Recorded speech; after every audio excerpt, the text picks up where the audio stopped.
네, 10월 16일 주말 아침이 밝아왔습니다. 한 주간 동안 수고 많이 하셨죠? 라고 제가 지난 금요일에 인사드렸던 기억이 나는데 벌써 한 주간이 다 지나고 또 다른 주말을 맞이하게 되었네요.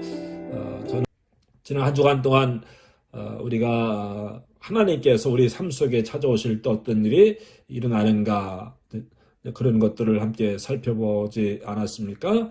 오늘은 이제 마지막 시간인데 출애굽 사건이 어떻게 일어나게 되었는가를 함께 살펴보려고 합니다. 엑소도스 사건이죠. 이스라엘 백성들이 에집트에 내려가서 400년을 살고 있지 않았습니까? 그때 이제 요셉을 알지 못하는 왕이 나타나서 롱스토리 짧게 이야기를 한다면은 이스라엘 백성들이 이제 노예 생활을 하게 된 것이잖아요. 그때 하나님 앞에 그들이 울부짖으며 기도를 합니다. 근데 정확하게 성경에서는 그들이 기도했다 그런 이야기는 나오지 않아요. 출애굽기 2장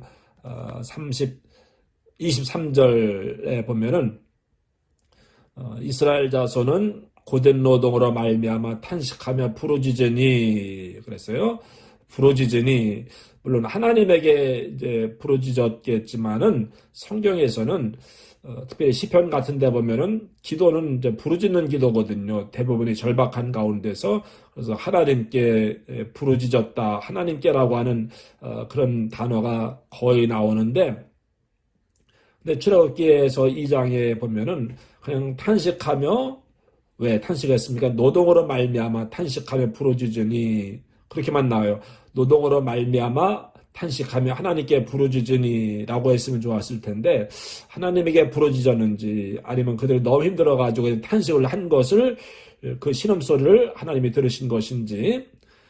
또 여기 계속 이어지는 말씀입니다. 그 고된 노동으로 말미암아 부르짖는 소리가 하나님께 상달된지라. anyway, 하나님께 너무 힘들어요, 못 살겠어요 라고 기도를 했겠죠. 그것이 하나님 앞에 이제 상달된 겁니다. 기도하면은 하나님 앞에 올라가게 되죠. 그러나 기도가 아닐 수도 있다라고 말씀을 드렸습니다. 이미 이들은 하나님에게서 오래전에 떠났기 때문에 이런 기도를 했다고 보기는 어려운 그런 상황이거든요. 그러나 하나님께서는 자기 백성이 고통으로 말미암아 신음하는 소리를 들으시고 어떻게 하십니까? 24절에 보니까 하나님이 그들의 고통 소리를 들으시고, 기도 소리가 아니고 고통하면 탄식하는 소리를 들으셨다. 이런 것들을 볼 때 기도한 것이 아닌 것이 더욱더 분명해지는 것 같기도 합니다. 물론 I am not sure, 확실하지는 않지만은, 그러나 우리가 기도하지 못하고 기도하지 않고 신음하고 탄식할 때에도 하나님은 그 신음소리에 귀를 기울이시는 그런 분이신 것을 알 수가 있어요. 그리고 하나님이 아브라함과 이삭과 야곱에게 세운 그의 언약을 기억하사 기도했습니다. 상달되었습니다. 그때 때 하나님께서 이스라엘 백성, 내 백성, 아브라함의 자녀들 이라고 하나님이 그들을 기억을 하셨다는 거예요. 너희는 내 백성이 될 것이고 내가 너희를 가나안 땅에 인도할 것이다. 한 민족을 이루게 해주실 것이다 라고 하는 언약을 아브라함과 이삭과 야곱에게 해주셨는데 그것을 기억하신 거예요. 그 다음 이어지는 말씀입니다. 25절에 출애굽기 2장 25절입니다. 하나님이 이스라엘 자손을 돌보셨고, 돌보셨다.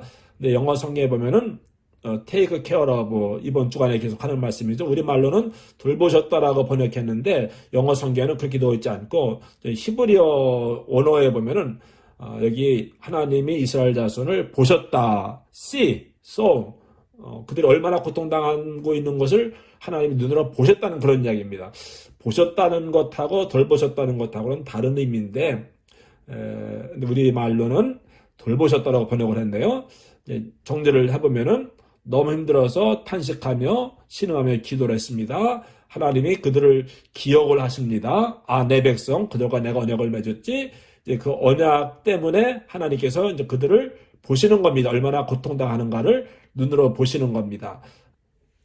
그리고 하나님이 그들을 기억하셨더라 이렇게 했는데 여기 기억하다, 또 영어 성경에는 no라고 하는 단어를 사용해서 하나님이 그들을 아셨다라고 나옵니다. 근데 우리말로는 기억을 하셨다.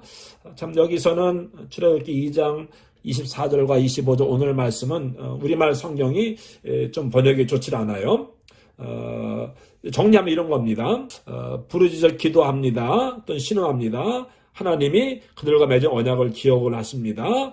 그래서 그들을 어떻게 하십니까? 이게 내려다 보시는 거예요. 얼마나 고통당하는 것을 이렇게 보시는 겁니다. 그런 다음에 내 백성이 정말로 고통당하고 있구나라고 하는 사실을 아시는 겁니다. 여기 들으시고 보시고 아시는 하나님, 보고 듣고 알고 그 다음에 이제 출애굽기 3장 넘어가는 거예요. 어제 말씀인가요? 하나님이 모세를 그때서 찾아오시는 거예요. 이제 아시겠죠? 이스라엘 백성들이 노예 생활하면서 너무 힘들어서 기도합니다. 그것이 하나님 귀에 상달됩니다. 하나님이 그 기도 소리를 들으십니다. 그리고 하나님이 그들과 맺은 언약을 기억을 하십니다. 그리고 그들이 얼마나 고통당하는 것을 이렇게 내려다 보십니다. 그리고는 그들이 참으로 고통 가운데 있다고 하는 사실을 아시게 됩니다. 그런 다음에 3장 1절에 하나님이 모세를 불러내시는 겁니다. 모세야, 내 백성이 고통당하고 있는 것을 내가 보고 듣고 알았노라. 내가 그들의 조상과 맺은 언약이 있으니까 그 언약을 내가 이루어야 되겠는데, 그래서 내가 너를 그들을 위해서 보낸다. 그들을 내 백성을 인도해서 가나안 땅으로 들어가라. 이제 그런 말씀이 주어지는 겁니다. 하나님께서 우리가 고통당할 때, 어려움 가운데 있을 때 기도하면은 또 신음하면은 그 탄식 소리를 들으시고, 그 다음에 우리 형편을 내려다 보시고, 그 다음에 우리와 맺은 언약을 우리가 하나님의 자녀들이잖아요. 기억하시고, 또 우리를 내려다보시고, 또 우리가 얼마나 고통당하는 것을 아시고, 그런 다음에 액션을 취하시는 거예요. 어떤 액션을 취하십니까? 내 백성을 고통당하는 것을 내가 보고 듣고 알았으니까는 이제 인도에서 가나안 땅으로 데리고 가라. 그래서 이제 모세를 광야에서 불러내신 거예요. 여기 또 출애굽기 3장 16절의 말씀, 중요한 말씀이 나오는데, 여기 보면은 내가 너희를 돌보아 너희가 애굽에서 당한 일을 확실히 보았노라. 이제 모세에게 이야기하는 거예요. 가서 이야기하라. 내가 하나님이죠. 내가 너희를 이스라엘 백성을 돌보아 너희가 애굽에서 당한 일을 확실히 보았노라. 여기 다시 한번 읽어보세요. 구어체의 뜻을 읽어보세요. 좀 이상하죠. 내가 너희를 돌보아 주었다. 너희가 애굽에서 당한 일을 내가 확실히 보았다. 이게 이상합니다. 매끄럽지 않습니다. 마찬가지로 번역에 좀 문제가 있는데, 여기 내가 너희를 돌보아, 이것은 영어 성경에 보면 visit입니다. take care of, 내가 너희를 돌보아 주어서 그 이야기 아니고 내가 너희를 찾아가 보았더니, 내가 너희를 방문했다. 내가 너희를 찾아갔다. 그래서 너희가 얼마나 고통당하고 있는 것을 내가 분명히 내 눈으로 확인했다. 그래서 이제 내가 너희를 애굽에서 인도에 내기로 결정을 했다. 그런 말씀을 하고 있는 겁니다.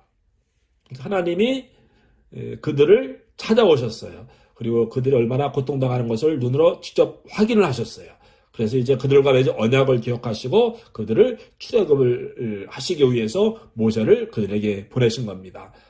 이제 이스라엘 역사 가운데서 가장 큰 사건, 출애굽 사건, 에집트에서 이제 가나안 땅 인도에 가는 그 사건이 어떻게 일어나게 되는가? 그러니까 하나님이 그들을 찾아가셨을 때에 이제 이런 엑소더스의 놀라운 사건이 일어나게 된 것입니다. 우리가 어떤 어려움과 또 어떤 시험, 어떤 고통 가운데 있을 때 하나님 앞에 탄식하며 기도하면 그 신음소리가 하나님 앞에 상달되어지시고, 그리고 우리의 기도 소리를 들으시고 우리를 불쌍히 여기셔서 우리 형편과 처지를 보시고 아시고 기억하셔서 액션을 취하셔서 우리를 애굽에서 우리를 얽어매고 있는 고통당하게 하는 그 문제로부터 엑소더스를 시켜주시는 그런 하나님이십니다. 하나님께서 우리를 찾아오실 때 우리에게도 이런 출애굽의 사건이 일어나게 될 줄로 믿습니다.